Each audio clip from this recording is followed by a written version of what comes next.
She knew it was coming. It lasted much longer than anyone expected her to. Debbie's gone.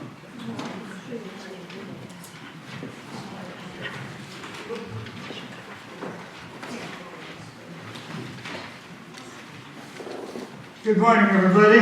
Good morning. Good. You are awake. That's good. Thank you for being here. Anybody visiting this morning? Many people were away on Christmas Eve, but several of you are back, and that's all good. Brenda and Steve Sabin are exactly, Brenda knew his dad was a minister up in Canaan years ago. Thank you for being here. Especially on a Sunday after the holidays, which are still upon us.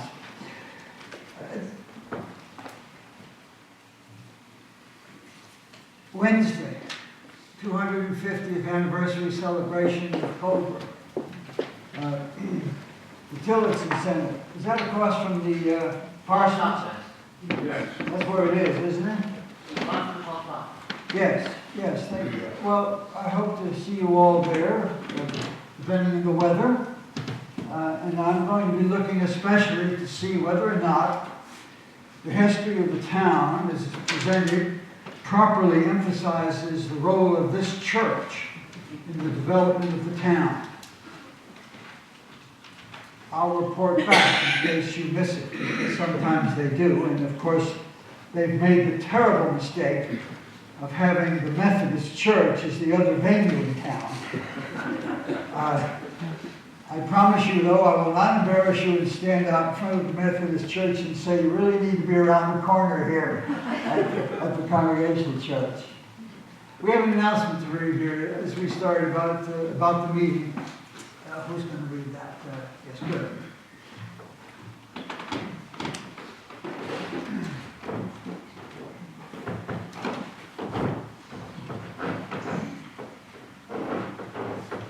Notice, special church meeting. A special meeting of the Monadnock Congregational Church of Colebrook, New Hampshire will be held in the church vestry Sunday, January 5th, 2020 at 12 noon.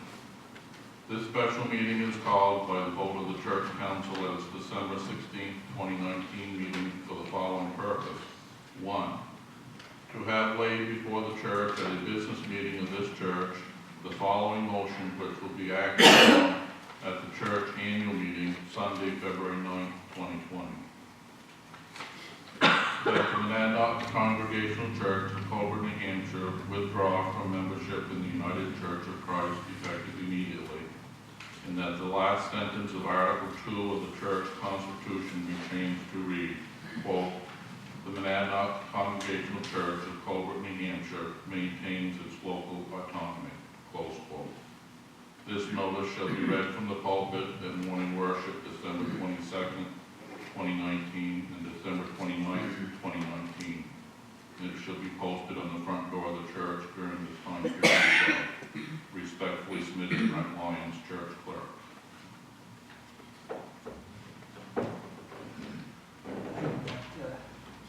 Dean, want to- Just the announcement on the newsletter, the deadline is going to be next Sunday. The deadline for the newsletter will be next Sunday. If you have anything, please get it to me before the next Sunday.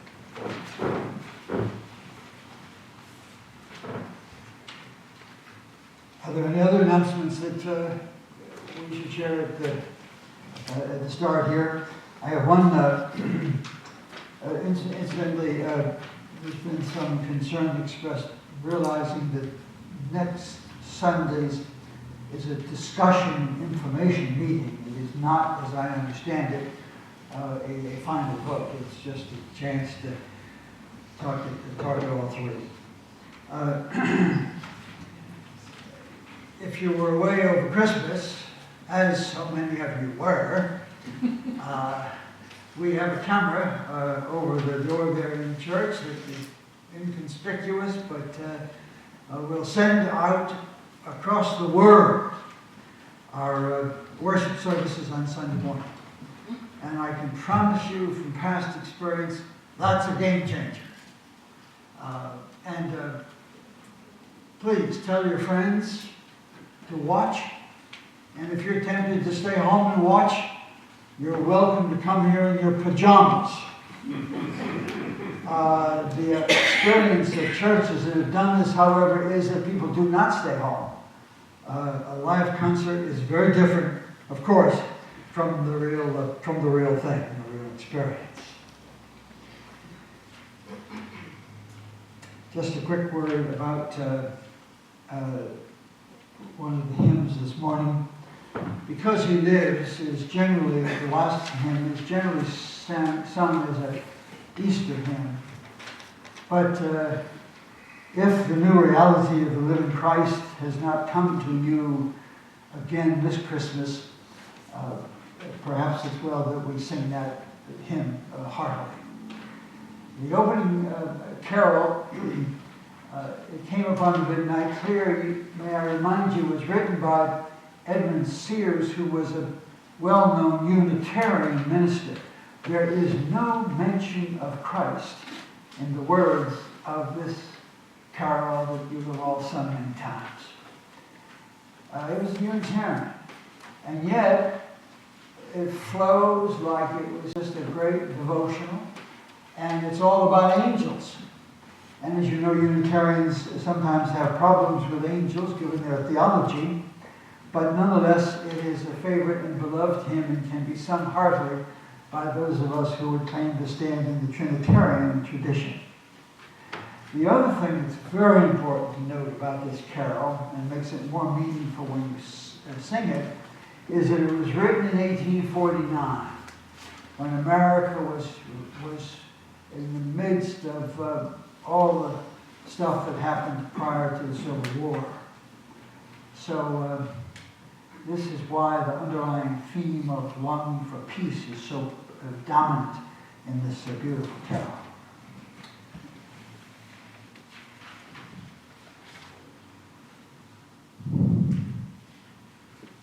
Now I have to do the call to worship, well, you can do it. You do it. Go for it, man. Go for it. My friend Reverend Dean, he and I become good friends. He should be ordained someday. Besides that, he's bigger than I am.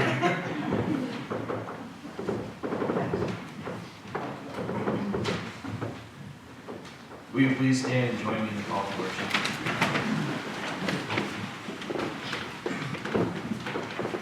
Oh, come, let us worship and bow down. Let us kneel before the Lord. And please join me in the invocation. Lord, you lead us beside of your manger. We stand in awe of your glorious power in the form of a baby. We bring our hearts to lay at your feet as gifts. Wonderful Counselor, mighty God, everlasting Father, Prince of Peace, be with us today as we come to worship you and the gift given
concerns. Sometimes it's not easy to separate them from welcome and opening announcements, but go ahead, yes, Charlie. Another thing, you can go on you go to Facebook, not YouTube, and you go to MMC Cobra, click on that, and it shows these videos here. Yeah, So you can watch them on YouTube. okay, I don't know what YouTube is. I know that lots of people do know, but I know if I go to my laptop and I go MCCC Cobra, it comes up, and it's beautiful. And the audio, or something like that. But the audio is beautiful, and so is the visual. Very clear. The camera is first rate, and we would normally stream the services live, but we need a little more work with Jonathan and Dean before that happens. But that will be the name that it means, among other things, that Sunday morning must be above all things a time of excellence.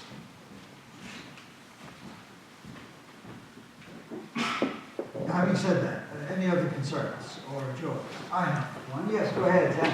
I had a great Christmas. It was wonderful, and I'm grateful that I was able to get the gifts I got. What did you get? Well, I got some snowboarding equipment. I got a skateboard kit, and I needed that. Wow. I got a PlayStation gift card, which was nice. I basically got stuff I need. No, you needed a snowboard, yeah. On the opposite, All right now, guys. on the opposite, I got something I don't need. Yeah, what's that? Well, Can you say it in church? I got 2 straws, but I don't need both of them. So I'm gonna take one for each swap next year. Yes. And Charlie called me the other day and said, I've left my phone somewhere. I can't find my phone. And here I am, a few miles away, and I said, well, I know some people you can call. And he found it right there in the seat. Now, I have a special joy here this morning. You remember I showed you the sign, the word that someone had given me with the broken rejoice on it? Do you remember that? I do. Yes. Yeah. Just rejoice was broken. My rejoicing was broken.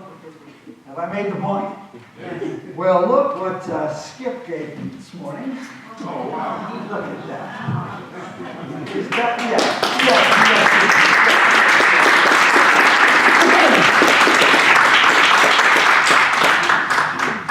And thank you, Steve. I don't mean to embarrass you, but it's so fresh it even smells. So if you think there's another kind of spirit filling me this morning, it's that. Thank you, Skip. I will treasure that, and it will go right on the side of our old farmhouse down yonder. I see, you're not the only one who got gifts. Any other joys and concerns? And, yes. Russell is having surgery on Tuesday, so if we would love your prayers for travel on Monday and surgery on Tuesday and recovery. Thank you very much. Where is this? Dartmouth, Dartmouth. yes, cochlear implant. We're thankful that he can get it. Yes, it is. We are, I'm sure I've said this perhaps before, but I'll say it again. One of the things for which we need to be thankful for is that we have medical facilities and care, one of the great medical centers of the world, just down the road. And just so blessed. And yes, we will keep him in our prayers. Surgery is by Tuesday? Tuesday. Anyone else? Chris? No? Can't hear. All right. Yes. Some sad news, Lynn can take Debbie Lacasse off the prayer list. She passed away a week ago. She was my niece, great friend, And how old was she? 60. Sister passed away at 60 also, 2 years ago.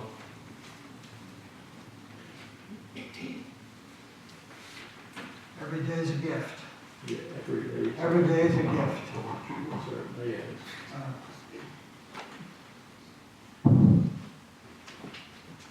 Shall we be together in our morning prayer?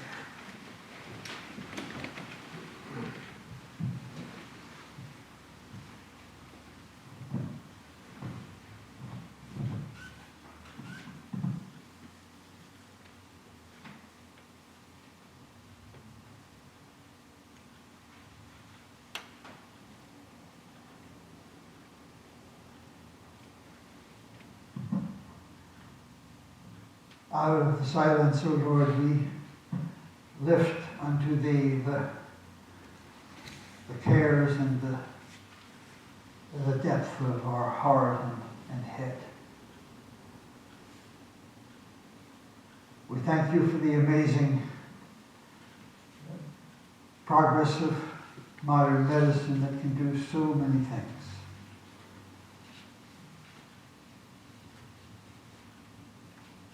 We thank You for precious memories of those who have gone on ahead. We do so especially as we look back over a Christmas and think of those folks who gave so much for so long, so many in the life of this church. And we lift their memory up to You with gratitude, deep and profound thanks.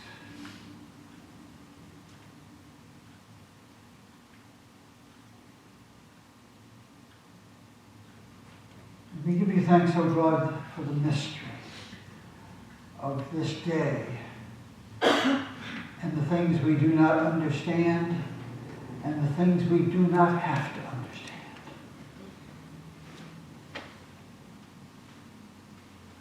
And yet, we look back over our own history, personally, of this church, and we thank You for the things that we know that are very, very clear to us. And we thank You for Your ultimate revelation of life's meaning in the gift of Jesus Christ.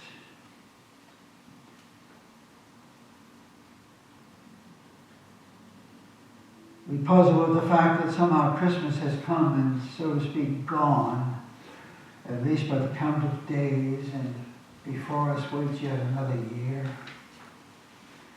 Remind us again of how quickly that time passes, and that every day is to be lived to the fullest. Carpe diem. Give us the courage and the strength and the insight and the perspective to be happy and to be kind and to reach out or within to be the best self that You call us to be in this life of faith.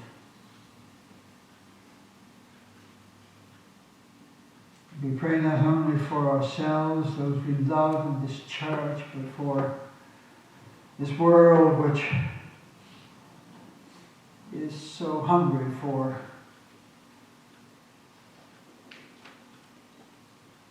those things that give life meaning and joy. We thank You for the amazing resilience of the human spirit in those places across the world where planes have crashed and guns have gone off and wars have wounded so many.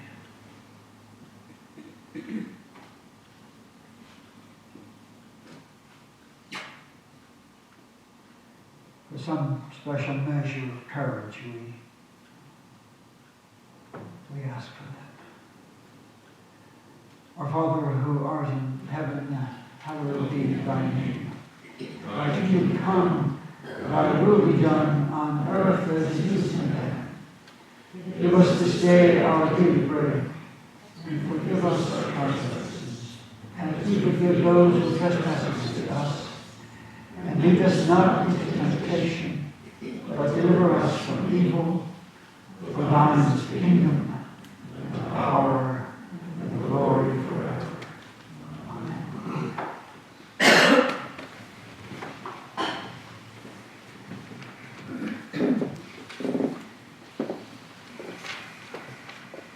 I have reminded you too often over these 5 Sundays in December of the wonderful opportunity to beat out April 15th. But this will be the last time that I will do that, I promise. And I ask you, please, to make a generous donation, a year-end gift, if you will, over and above all of those generous gifts that I know you have given to this church. So that the year 2020 will just be the best year you've had in a long, long time. I feel it in my bones. I think it's coming. We're together, I think. You have, which is so important. You have given us, to us, words of such encouragement, for which I thank you. So with that harangue in mind, let the morning offering be received.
Grant, O Lord, that you will accept our thanks for what you have set in our hearts and in our heads, enable our hands so to love and care and work that this church may be a mighty witness. A mighty witness for good, for mission, to give this world a lift of love so needed. We thank you and we dedicate ourselves and our gifts yet once again to that empowerment. Amen.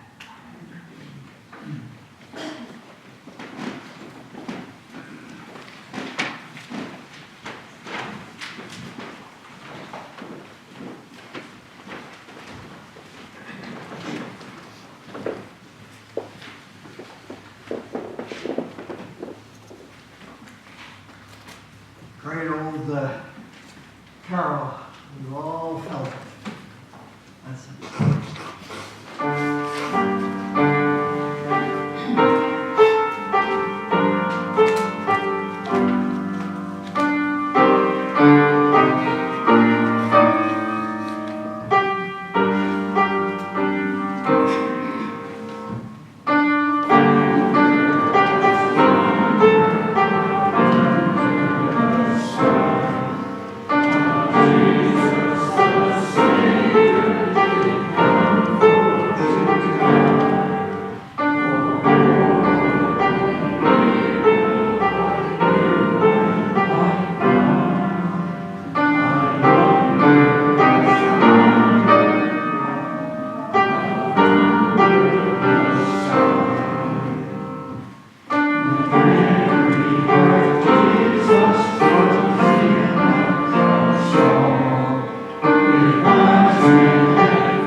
Have to go to Appalachia, that being an old Appalachian song, to appreciate the slowness of life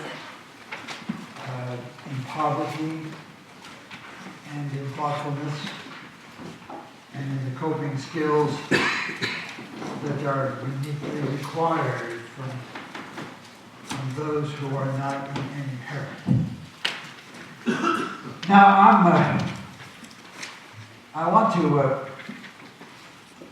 dig deep and quickly this morning into something that I think you will find fascinating. Well, at least I do. I won't give you a quiz. That's good, I hate it. Most of us hate quizzes. About Christmas Eve. But you will remember that I lifted up four responses, four common responses that people make to Jesus Christ. and they're easy to remember. Here we go, good. IDEA. Implore. Implore. Ignore. Ignore, excuse me. Explore. Ignore. Deplore. Deplore. Wonderful. Adore. Sing it, let's sing it. Yeah, okay, here we go. It's the old prophet and dean stuff. Ignore, deplore, explore, and adore. And if you spell that out, it's the idea of Christmas. Now, review is good. Review is good. But the problem is I reviewed the Christmas Eve meditation on my computer at the website. And I was terribly disappointed because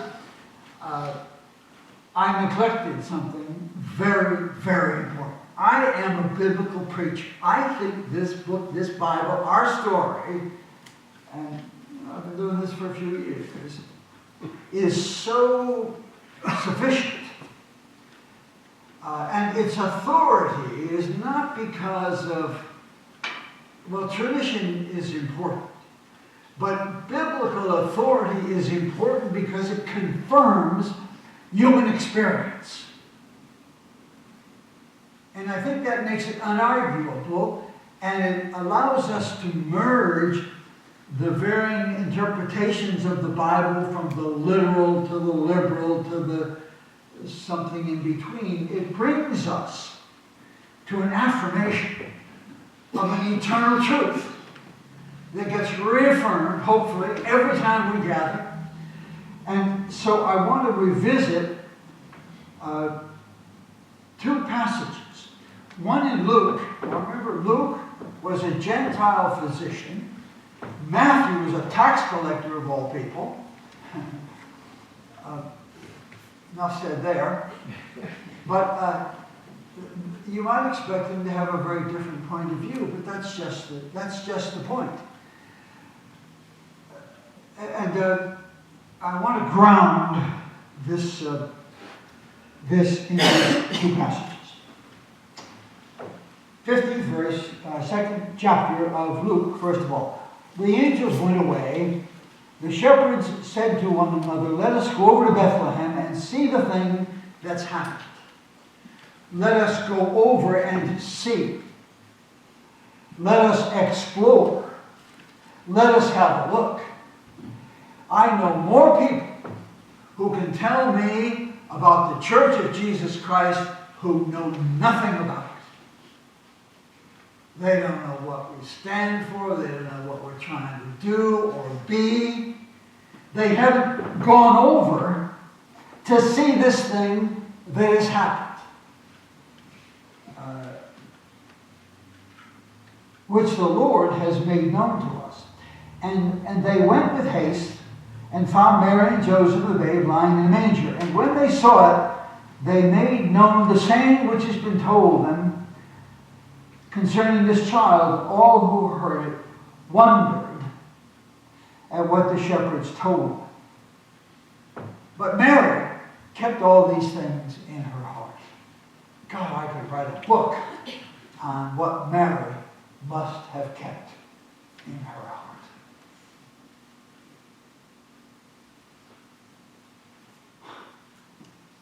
And the shepherds returned, glorifying and praising God. Now, the process here is just as important as the point. The process involves exploration, explore, going over to see. But they never could have praised and glorified if they hadn't gone over. And one of the problems in our secular time is praise is pretty precious and somewhat rare. Before you rip the world apart and all the things that are wrong and all the problems the government has, and all of the stuff that we see every day, it is important to honor the goodness and the beauty of creation and of this world. And once you do that, then you can have your own point of view. It's a little bit like something I said to somebody in a fast food chain. I don't go there very often, but I got caught in one on the run somewhere. And I said to this cashier, I said, thank you for coming to work today. And she looked at me and said, well, nobody has ever said that to me. Not even my boss.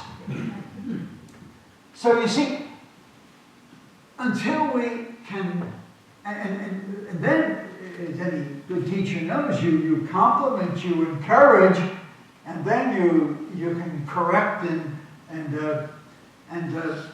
direct. Correct and direct. Oh, that's good. And make something that is so helpful. But before any of that can happen, you've got to explore, you've got to take a look at it, and then once that happens, the shepherds returned in glorified praise and glory for all that they had seen and heard. Not just some of what they heard, but everything they heard and that had been told. Now, that's the end of the Lucan narrative. Remember, physician. The Lucan narrative we always turn to because doctors are doctors and have a beautiful perspective on matters like that. Now, turn to the 2nd chapter of Matthew and see here where Herod, I'll turn to it, I'll summarize it. Herod says to the wise men, hey, I hear there's somebody who's been born, who's going to threaten me and my life, my reign, and the world. Go on over there and check him out. And come back and tell me what you find out. Well, Herod, being the hateful coward that he was, the wise men took their orders and they went over. And here's what Herod said to them: go and search diligently for the child, and when you have found him, bring me the word. And so they went their way, and lo, a star, which they had seen in the east, went before them. It's interesting that a star, of all the stars, there was this star in the east that these wise folk found. And when they saw the star, quote, they rejoiced exceedingly. They put my sign back together. They rejoiced exceedingly with great joy. And going into the house, they saw the child with Mary, and they fell down and worshipped him. If they hadn't have explored, if they hadn't have gone, if they hadn't opened the door, if they hadn't have said, hey, maybe something's here, if they hadn't looked inside themselves and said, well, gee, maybe there's a reason I'm so miserable. You see how universally and widely applicable is this biblical process that I neglected on Christmas Eve because I was so fixated on, first of all, making it short, but ignore, we all know what it is to ignore Christ. We all know that there are those who deplore Christ.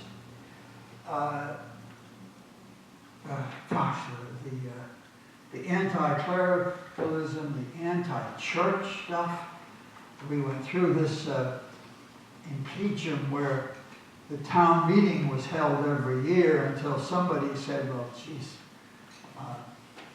it feels like a church in here. And there was no cross up front. I can't remember what. Oh, they were objecting to the presence of a baptismal font at a town meeting. Are you aware of the fact that Guide Hall Church has now teamed up with, is it Guide Hall or Hill? Thank you, Guildhall. Has now teamed up with the town, and the town will use their church, their meeting house, their building, and but in order for them to do it, they've created a space which nobody can see, where they're going to put the cross and the baptismal font and anything that is reminiscent of a church, so that it's not offensive to the general public. Boy, when I go into a mosque, I don't want anything changed. And when I go into a Hindu temple, I want things to be the same. And don't take down the menorah in the synagogue. But oh no, we have to neutralize this stuff because, oh, somebody may be offended. No wonder we've got some of the problems we have. And I'll bet you in the history of Colebrook, proper emphasis has not been given to the people who made it all happen, so to speak, and their love and loyalty for this church. I say that humbly because I don't know. But you can see here in the ignoring of the Christ and then the deploring, that you can't deal with any of that. Then we cut off the exploration.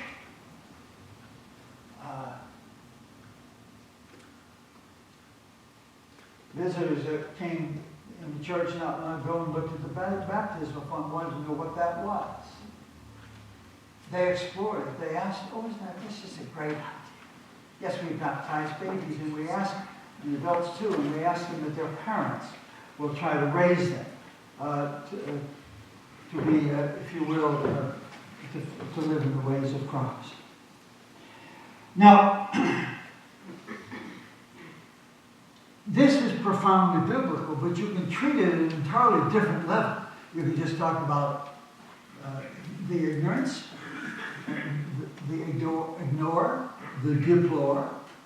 You can stop at the explore, where, well, I'm just not sure. I'm not quite sure what I believe. Well, let's talk about that. See if we can be helped in that process. I'd like to know something about that. Now, one of the problems of our contemporary time is that there's so much out there and so much information. I was sitting in the living room of the parsonage yesterday afternoon, and I thought, well, I'll just check out the news, and I got hung up on a story. You know, you press next, next, next. And it was a beautiful, wonderful story, and it did my soul good to follow it. And then I looked at my watch and I said, Robert, too much information. And you spend too much time and energy on that. We've all been there. But to get beyond that, to the place of adoration, I circled around last night in town in the dark, longing for the steeple to be lit again, and we're working on that, thankfully. But I thought, this is a place where people have come and adored, if you will, one another at our best, have adored the living Christ. Oh, come, all ye faithful. Oh, come, and let us adore him. To get to the point in which we can say, as we say holding a baby, oh my God, isn't she just adorable? I happen to think my wife is adorable. So there.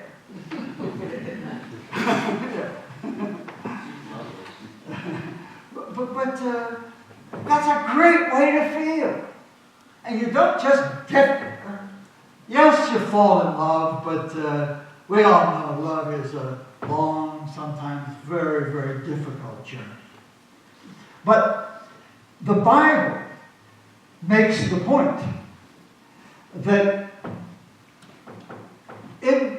to ignore is just inadequate. To deplore is negative and nasty and doesn't really get you anywhere. To explore opens the door. And then to adore comes the response that is so enabling, that enables us to say, God, I adore this truth. I adore this story. And because I know you feel strongly about it, I can come in here as a total stranger and speak to you about the things that matter most in life. That's a miracle. Because I share in your adoration of Jesus Christ. Now, the Catholics have a little different approach, which is important for us to differentiate from us. They have crucifixes and beads and lawn ornaments and statues in every window, and some find that helpful. The work that we must do, in some sense, is much more difficult because we don't have something that disciplines us through prayer. We have to find our way. And that's why in a congregational church, we are pilgrims in a wilderness where you must find your own way. And it must be a direct way. It cannot be for us. There can be no confession to a priest, to me. You want to confess your sins to me? My list is longer than yours.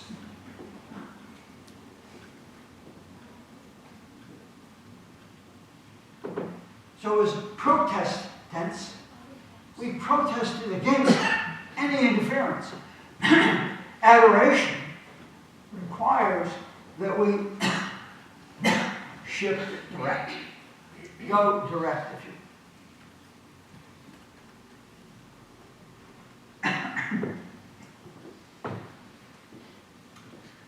I want you to know this is only water. This is a little break here. But therefore, we do not have, when something goes wrong in the process, as with priests praying with little boys, or ministers doing a lot of very dumb things.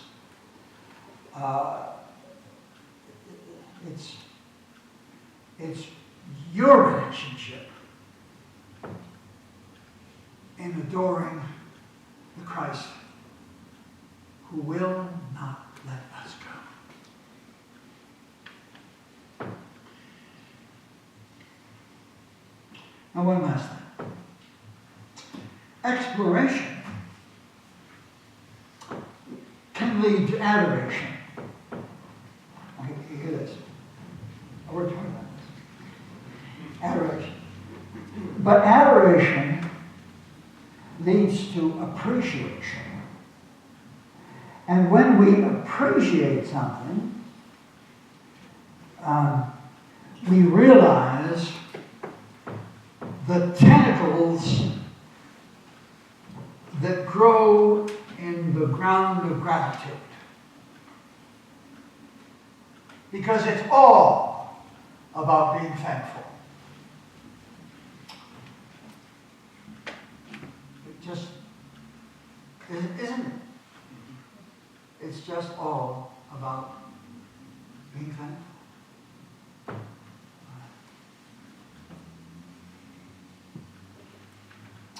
Ignore, deplore, explore, adore.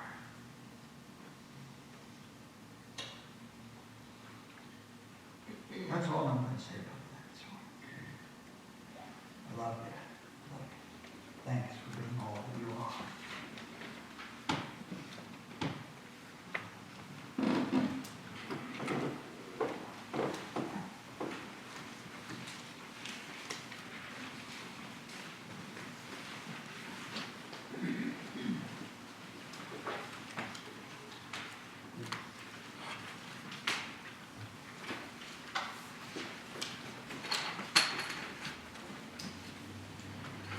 Great hymn out of the Bill and Gloria Gaither collection of modern and love hymns.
And now, Lord, as we go forth, leaving the precious memory of this time together today in this place, we ask that you will enable us to be great explorers of a never-ending, never-dying truth. And let that truth enable us to live a quiet praise and joy that the world and no one can ever take away from us. Let that be our memory, our promise, and our joy.